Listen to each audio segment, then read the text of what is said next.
É até um alerta para quem vai ouvir, e se vão ouvir, mas principalmente para a gente que está aqui agora, ao vivo e a cores, ouvindo, é um alerta, porque a gente tem falado algumas coisas em questão de novela, documentário, mídia, essas coisas que vêm da televisão, vêm de informação de fora, que às vezes a gente pega alguém falando alguma coisa e a gente toma como doutrina. A pessoa fala uma coisa absurda e aquilo alegra o coração e a gente pensa, pode ser verdade. Nossa, caramba, é verdade. E aí começa a difundir de uma forma, quando você vê, estourou e está todo mundo dizendo que aquilo é verdade. E não é. Não é, porque o que se prega é a palavra, mas quando nós pregamos a palavra, ela não tem romantismo. É até interessante que ontem, quando nós estivemos num aniversário de um pastor, e a gente fica preocupado, né? Eu não ouvi ele falando, não o conhecia, mas eu fiquei muito feliz com a palavra dele, bem centrado, bem posicionado na palavra, sem firulas, sem querer agradar o coração dos irmãos. Isso é importante demais. Não que a gente não possa nos agradar, mas a palavra de Deus, ela tem que ser certeira. Eu não posso ficar inventando coisa que não existe. Por isso aqui é até um alerta para a gente, quando a gente for assistir alguma novela, alguma coisa, a gente ficar esperto, né? Ouviu alguma coisa, o que faz? Lê a Bíblia junto. Vai ler a Bíblia, vê se é aquilo mesmo.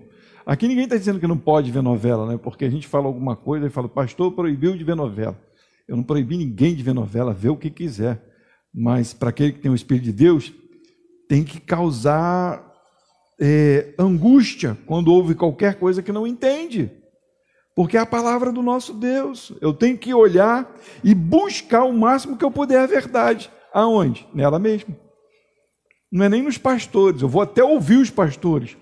É importante, mas eu preciso saber se aquele homem que está falando é verdade, se está na palavra.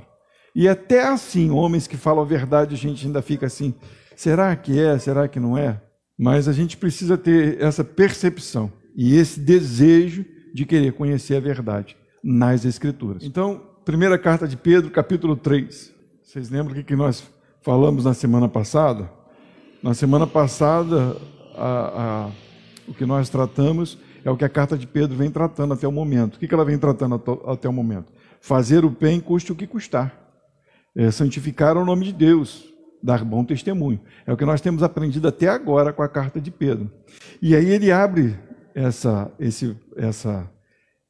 esse entendimento para a gente entender o que Cristo fez por nós. Entendam isso. É simplesmente o que Cristo fez por nós. Para a gente poder pôr em prática aquilo que o Senhor fez pelas nossas vidas. Mas, versículo 18 diz assim, olha só o que diz no versículo 18. Porque também Cristo padeceu uma vez pelos pecados, o justo pelos injustos, para levar-nos a Deus, mortificado na carne, mas vivificados pelo Espírito. Entenderam como é que ele começa dizendo? Ele fala para nós praticarmos boas obras, nos textos anteriores, dar bons testemunhos. Por quê? Porque o nosso Cristo, ele padeceu uma vez. Ele não vai padecer várias vezes. Já morreu. Ele morreu e ressuscitou. O justo, sem pecado, pelos injustos, para levar-nos a Deus mortificados na carne, mas vivificados pelo Espírito. É necessário que a gente entenda que essa carne precisa morrer, como Cristo morreu. Cristo, na sua vida, foi justo todo o tempo, na sua carne humana. Mas nós precisamos olhar, ver, seguir o exemplo e também, pelo que ele já fez por nós, mortificarmos a nossa carne. Correto? É o que ele está falando no versículo 18. Aí entra a neurose no versículo 19. Porque ele vai e fala esse versículo. No qual também foi e pregou aos espíritos em prisão. Eu quero trazer algumas ideias do que as pessoas têm sobre isso. Uma das ideias é que Jesus tomou a chave do inferno. Não encontra em lugar nenhum na Bíblia que Jesus foi no inferno e tomou uma chave do diabo. Primeiro, porque o diabo não está no inferno. Ainda não. Claro, o diabo está por aí, perturbando as pessoas. Ele vai ser lançado no inferno. Ok? Segunda coisa que as pessoas falam, que Jesus pregou no inferno, essa eu não tinha, essa eu não sabia, essa eu vi agora, há pouco tempo, e salvou pessoas do inferno. Então, é como se Jesus descesse ao inferno e fosse lá pregar. E eu ouvi um pastor, não vou falar o nome dele, mas é muito conhecido, eu fiquei bobo e abismado com isso. Ele falou que Jesus foi no inferno e chegou lá, e estava lá Daniel. E aí Daniel perguntou: quem é você? Eu sou aquele que te tirou da cova dos leões. Sai do inferno. Chegou lá, estava lá, foi falando um monte de gente. Aí ele foi citando coisas que as pessoas viveram com ele na terra, e foi resgatando e tirando essas pessoas do inferno. Essa é uma doutrina que as pessoas falam, e isso é impossível. E a outra doutrina é que Jesus foi lá declarar a sua vitória. Bem, eu lendo e olhando, nenhuma das três tem razão. Porque se nós formos ver o texto, realmente o texto e o contexto, não está falando que Jesus foi ao inferno. Bem, cada um com as suas neuroses, no seu pensamento, lendo a Bíblia, busca entender se é ou se não é. Mas eu quero trazer alguns textos para a gente poder entender. Mas a princípio eu vou complicar. Abre em Efésios capítulo 4, porque não dá para a gente falar a palavra sem complicar um pouquinho mais, né? Para poder descomplicar. Porque tem outro texto que parece que Jesus realmente foi lá no inferno. Vamos lá. Efésios capítulo 4, vamos ler do versículo 10, ou do versículo 7 ao versículo 10. Mas a graça foi dada a cada um de nós segundo a medida do dom de Cristo. Entendo, a princípio. Jesus morreu, um justo pelos injustos, correto? Nós tínhamos dons. Não. Dons segundo o Espírito, nós não tínhamos. Jesus o que fez quando foi ao céu? Derramou dons, através de quem? Do Espírito. Não entendemos isso?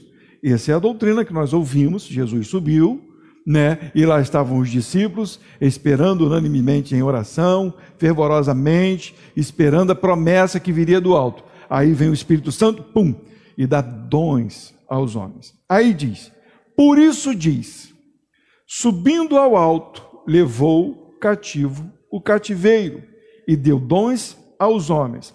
No versículo 8, a gente entende que quando Jesus subiu, que foi a promessa, né? Não foi isso? Lá estavam os varões galileus, todos eles vendo Jesus subindo, e os anjos falaram: esse Jesus que vocês viram, vão descer. Mas ele deixou a promessa, né? Jesus disse antes de subir: eu vos darei o Espírito Santo, ficai em Jerusalém, até que do alto sejais revestido de poder. Então, a ideia é que Jesus levou o cativeiro e que deu o dons aos homens, ok? Aí no versículo 9 fica complicado. Ora, isto que levou, o que é? Senão que também antes tinha descido às partes mais baixas da terra. E agora? Aquele que desceu é também o mesmo que subiu acima de todos os céus para cumprir todas as coisas. E agora? O que quer dizer isso? Né? É interessante, quero abrir um parênteses, porque essa palavra... descer a terra, Hades. A gente sabe que Hades, ela tem algumas traduções: sepultura, lugar de morte e inferno, ok? Inferno, lugar de morte e um gato passando aqui na casa. Tchau, vai com Deus. Só aqui mesmo, né? Mas tudo bem. Outro dia entrou um monte de cavalo. Hoje sai um gato, pelo menos. É mais fácil, né? Mas vamos lá.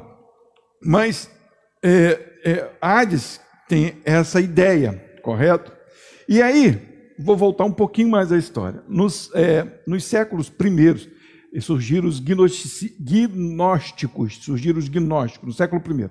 E esses camaradas, eles fazem uma confusão com o cristianismo, com romanismo, com filosofia, com tudo quanto era tipo de religião, eles misturavam, ok? E ali faziam as doutrinas deles. E saiu deles os docentistas, que eram os camaradas estranhos demais, que se saíram desses, coisa boa não viria, correto? Esses camaradas, os docentistas, do docentismo, os docentistas, que era do docentismo, que é uma palavra grega que significa para parecer, docente quer dizer para parecer, ok?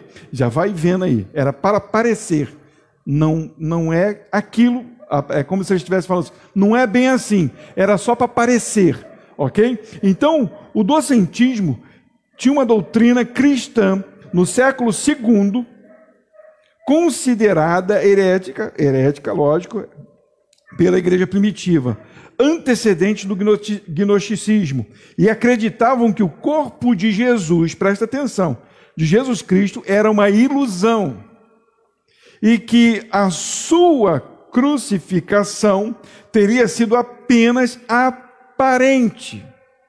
Por isso eles eram os docentes, ok? Cadê?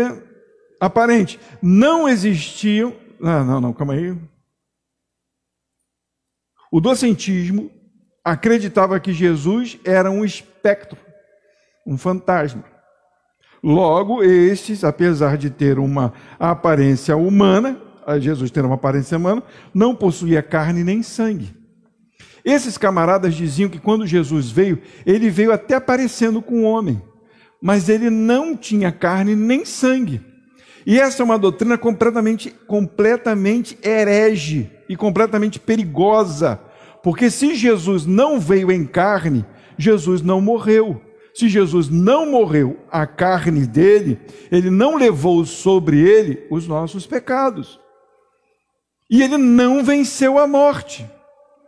Ok? Então essa doutrina era muito difundida naquela época, e por isso a gente vai ver nas cartas e o Evangelho e os apóstolos escrevendo para as igrejas, para quê? Para tapar a boca daqueles que falavam heresia, desses caras que veem novela, mas não leem Bíblia, entendeu? É exatamente isso, o cara vê a novela, acha que é doutrina, vai lá e fala como se fosse, ele nem busca entender, saber o que é, aí ele ouve uma outra coisa de uma outra religião e junta, e aí diz que é a palavra de Deus. Não é.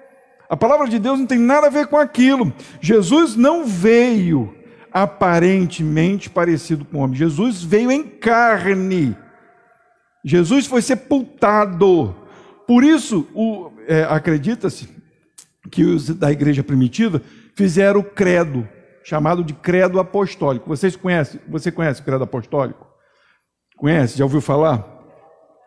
No final do Inário tem o credo apostólico. Eu não sei se está igual a esse, porque você tem o credo que a Igreja Católica faz, o credo que os luteranos falam, e vários segmentos falam de acordo com a sua doutrina. Não sei se esse está igual, porque o Inário presbiteriano, de repente esse pedacinho que eu vou falar sobre, tiraram, tá ok? Mas no credo, que estava no grego, quando foi traduzido para o latim, ao invés de colocar Hades, lugar de sepultura, colocou inferno. Então se lê assim o credo, presta atenção. Creio em Deus Pai, Todo-Poderoso, Criador dos céus e da terra. Creio em Jesus Cristo, seu único Filho, nosso Senhor, o qual foi concebido por obra do Espírito Santo. Nasceu da Virgem Maria, padeceu sob poder de Pôncio Pilatos, foi crucificado, morto e sepultado, desceu ao Hades. Está escrito assim aí no Inário? Tá. Ressurgiu dos mortos ao terceiro dia, subiu ao céu e está assentado à mão direita de Deus Pai Todo-Poderoso, de onde há de vir para julgar os vivos e os mortos. Creio no Espírito Santo, na Igreja Universal, e algumas está a Igreja Católica, porque é o mesmo sentido, a Igreja dos Santos, espalhada pela face da terra, na comunhão dos santos, na remissão dos pecados, na ressurreição do corpo e na vida eterna. Amém. O que eles estavam fazendo com esse credo? Estabelecendo ordem à doutrina apostólica.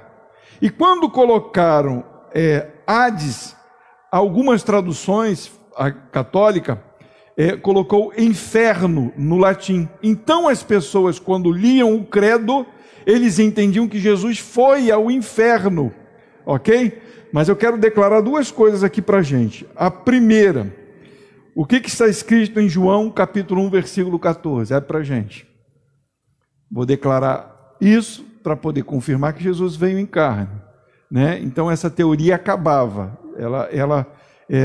de que Jesus era um fantasma, acabava com este versículo e com muitos outros, correto? Se você ler 1 Coríntios 15, você vai ver Paulo defendendo isso firmemente, que Cristo morreu, se morreu porque tinha carne e ressuscitou, correto? E o que diz aí?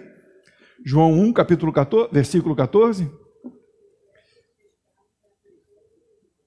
E vimos sua glória como a glória do Pai, cheio de graça e de verdade. Então o verbo se fez carne.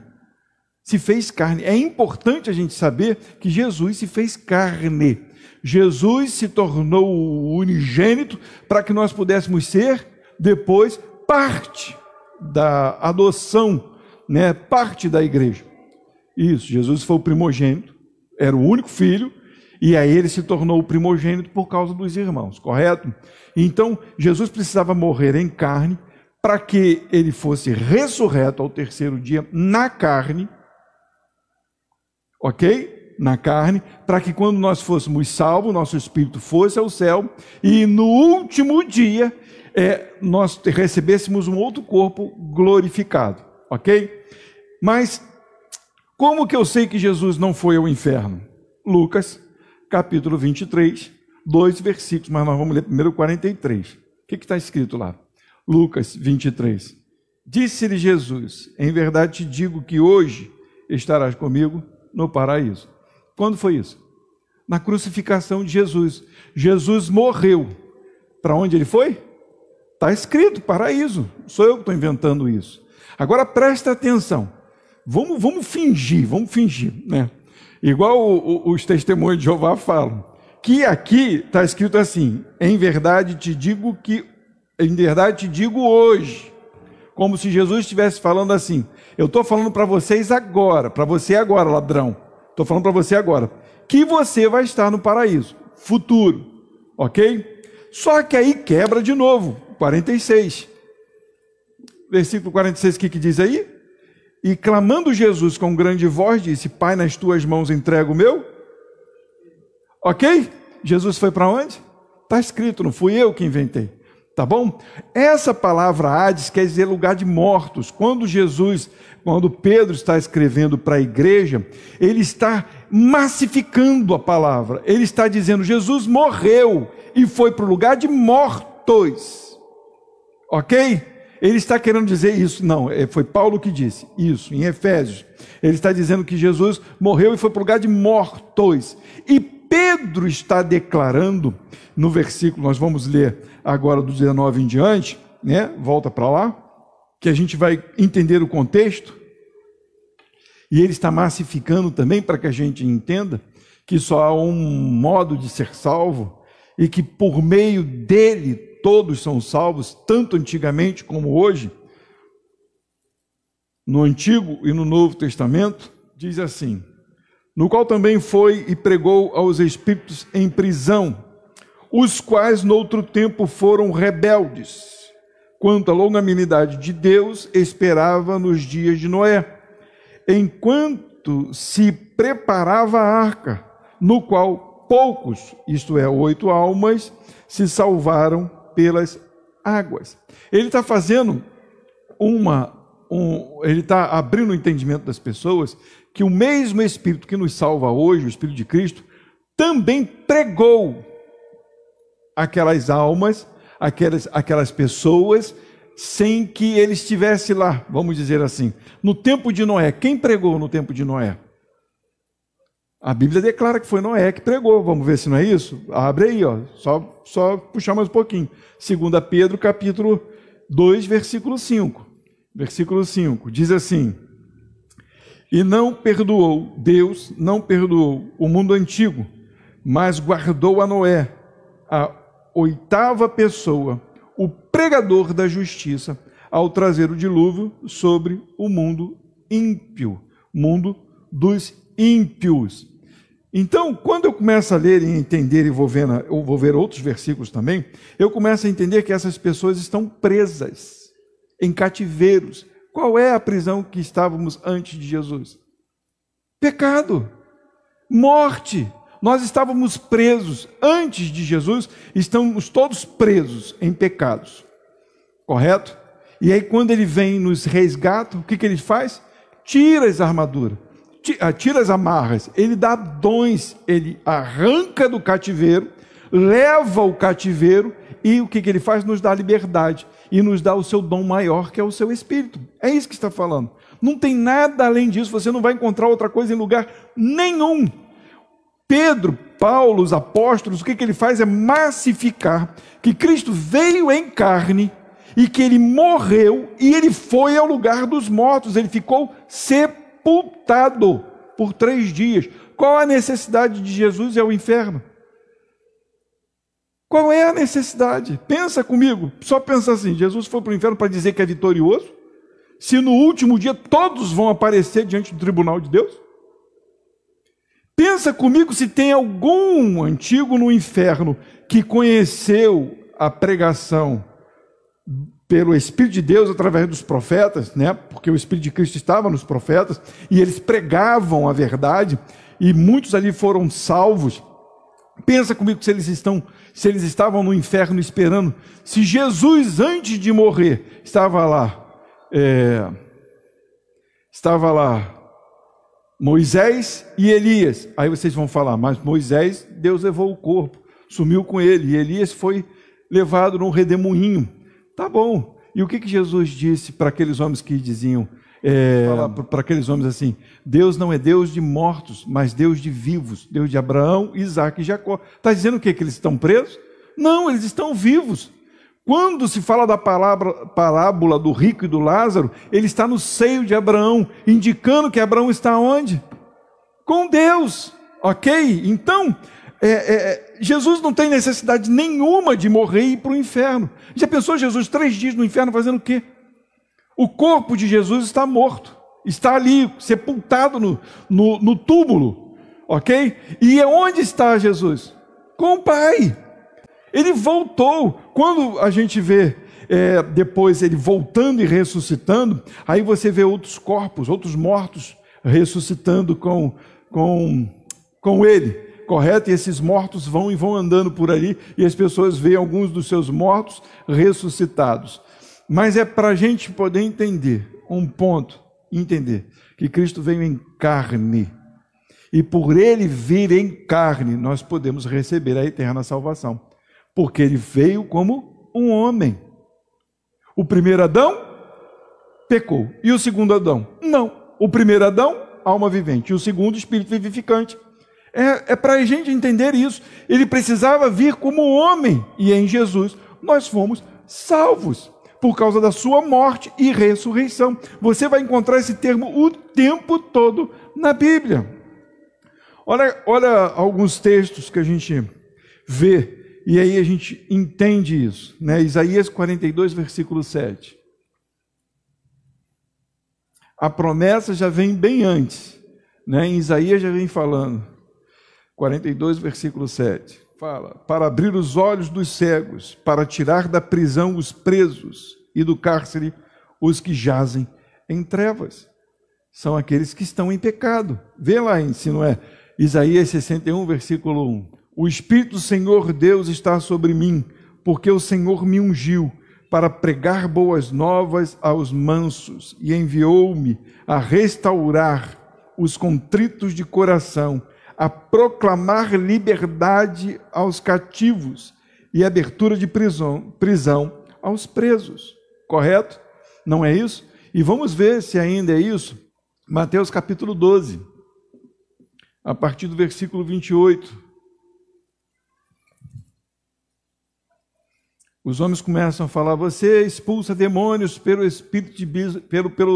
pelo demônio, pelo espírito de Beelzebu, correto? Não é isso que o texto ele vai falando sobre isso.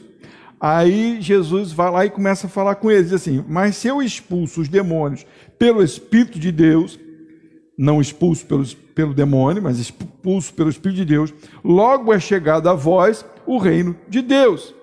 O que ele está falando? Que ele está expulsando demônios. Aí ele fala assim: ou como pode alguém entrar na casa do homem valente e furtar os seus bens, se primeiro não amarrar o valente, saqueando então a sua casa? O que Jesus está falando? Que essa foi a função dele. Quando ele veio libertar os cativos, pregando boas novas, trazendo a liberdade a esses que estavam presos por Satanás. E aonde Satanás está prendendo os seres humanos? No inferno. Ele não tem chave do inferno, ele vai ser lançado no inferno, ele não tem poder nenhum no inferno, porque inferno é cadeia, e aonde ele está amarrando as pessoas? Na terra. E Jesus veio libertar essas pessoas da mão de quem? De Satanás. Aonde? Na terra. Então a sua morte e ressurreição, o que ele está falando, pregar espíritos, é que naquele tempo o Espírito de Deus já estava nos homens de Deus, e também aqueles rebeldes ouviram a palavra de Deus. Eles também ouviram, e não só eles, mas nós também. Se hoje ouvimos a palavra de Deus e o negarmos, continuamos presos, em cadeias. Eu encerrei aquele texto lá em cima? Não, né? Eu li 2 Pedro, capítulo 2, versículo 5. Vamos voltar lá para Pedro, 1 Pedro, capítulo 3. Mortos em delitos, em pecado. Legal. Efésios 2:1, né? Ele nos deu mortos, estamos nós... Ele nos deu vida, estando nós mortos em delitos e pecados. Se eu não errar, não confundir alguma coisa, não sou eu, né? Olha o que diz aí. Olha só, a continuação do texto. Eu vou ler o texto de novo, a partir do 19. Diz assim: no qual também foi e pregou aos espíritos em prisão, os quais no outro tempo foram rebeldes. Quanto à longanimidade, a paciência de Deus, Deus esperava nos dias de Noé, enquanto se preparava a arca. Enquanto Noé estava lá pregando, havia uma paciência de Deus. E a paciência de Deus acabou quando a arca foi construída. E aí 8 almas se salvaram pela água. Olha o que ele diz: que também como uma verdadeira figura, ok? Uma figura, é uma representação. Agora vos salva o batismo. Que batismo é esse? Nas águas? Não! Batismo não salva ninguém, se é com conta-gota, se é jogando aguinha na cabeça, se é derrubando na água, aí a pessoa fica discutindo como é que tem que batizar. Isso aí é besteira. Isso aí é só um símbolo para dizer que o cara se converteu e agora ele segue a Jesus. O batismo é o selo, o penhor, o Espírito habitando no ser humano, no pecador que se converteu. E aí continua o batismo, não no despojamento da imundícia da carne, correto? Então não é essa questão da água na pessoa, não, é o Espírito Santo. Ele deixa bem claro, vou ler de novo, que também, como uma verdadeira figura, agora vos salva o batismo, não do despojamento da imundícia da carne, mas da indagação de uma boa consciência para com Deus, pela ressurreição de Jesus Cristo, o qual está à destra de Deus, tendo subido ao céu, havendo-se-lhe sujeitado os anjos e as autoridades e as potências. Quando ele vai ao céu, Satanás já não tem mais poder nenhum, porque agora o Espírito que está em nós nos liberta do cativeiro. Ele já nos tirou da prisão. Então, essa palavra é para que a gente entenda a morte e a ressurreição de Jesus Cristo. Que Jesus veio em carne. Não é a palavra para dizer que Jesus foi ao inferno. É uma palavra para dizer para a gente que graças a Deus que o nosso Cristo veio como homem. Não é para ficar discutindo se Jesus foi pregar para o diabo no inferno, porque ele não estava lá. Nem tirar nenhum dos santos de lá. Isso é a coisa pior e mais ridícula que eu já ouvi. na face da terra, porque não tem outro lugar para se ouvir isso, né? Só na face da terra. Jesus veio e ele mostrou que ele tanto era homem como era Deus. Toda a sua divindade, todo o seu poder trouxe santidade ao corpo que ele trouxe para ele, para que quando ele morresse, o corpo estivesse lá, na sepultura, debaixo da terra, igual todo mundo, ou no buraco, na cova, para que todos que estão ouvindo os apóstolos falar e os pregadores do evangelho entendam que ele foi sepultado, porque ele tinha um corpo. Então, essa é a mensagem que esse capítulo quer nos deixar, entendendo que esse que nos salvou agora nos batiza com o seu Espírito, nos leva à redenção, nos traz agora a segurança de que Satanás não tem mais o poder sobre nós, porque ele morreu uma vez. Já pensou se todas as vezes que nós pecássemos, que Satanás viesse nos tentar, ele nos prendesse novamente, Jesus tivesse que morrer outra vez? Nós estávamos fritos. Jesus ia falar: cansei desse povo, toda hora morro por eles. Não, mas o sacrifício dele foi perfeito, porque ele era o santo morrendo, o justo morrendo pelos injustos, que somos nós. Tem alguma dúvida disso? Eu acredito que não. De repente a pessoa pode pensar de uma forma diferente, mas você não encontra em lugar nenhum, e todos que eu ouvi falando a favor, não tem explicação, é só aquela questão motivacional, de trazer a pessoa um suspensezinho, aquele negócio que as pessoas gostam de fazer, né? Aí o pessoal, nossa, né? Fala de capeta, o pessoal vibra. Não é, o assunto não é esse. O assunto é direto, é reto. Jesus não foi ao inferno. Jesus simplesmente sepultou os nossos pecados, acabou com o nosso cativeiro e nos deu dons, nos batizou, nos selou para a vida com ele. Mas é esse período realmente da morte, dos 3 dias que Jesus ficou na terra, o seu corpo na terra e ele no céu. Ele no céu. Mas eu pergunto, e Deus não está no inferno? Não como no céu, nem como na terra, são 3 situações diferentes. O que está no inferno é a ira de Deus. Mas ele está, porque senão não existiria inferno. Porque só existe alguma coisa se Deus está, correto? E ele está na terra, por que a gente não vê? Porque ainda está a paciência de Deus. Mas no céu, a glória dele completa, correto? Então, eu acredito que seja esse o nosso entendimento. Se alguém tiver alguma dúvida, encontrar algum versículo, algum texto que fale o contrário disso, a gente pode conversar, mas você não vai encontrar lugar nenhum dizendo que Jesus foi ao inferno. Jesus desceu ao inferno para lá falar com aquelas pessoas que estavam lá, e aí libertou Daniel, libertou sei lá quem, e aí depois desse dia que ele estava lá, acabou de pregar, alguns foram salvos, ele subiu. Não, quando se fala de cativos, se fala de pecadores, pessoas que estão presas a Satanás, presas ao mundo, ok? Estão presos. Jesus desatou as cadeias. Pô, desatou as cadeias do inferno para a gente sair de lá? Estranho. Mas o mais importante é entender que Cristo veio em carne. Até João fala sobre isso.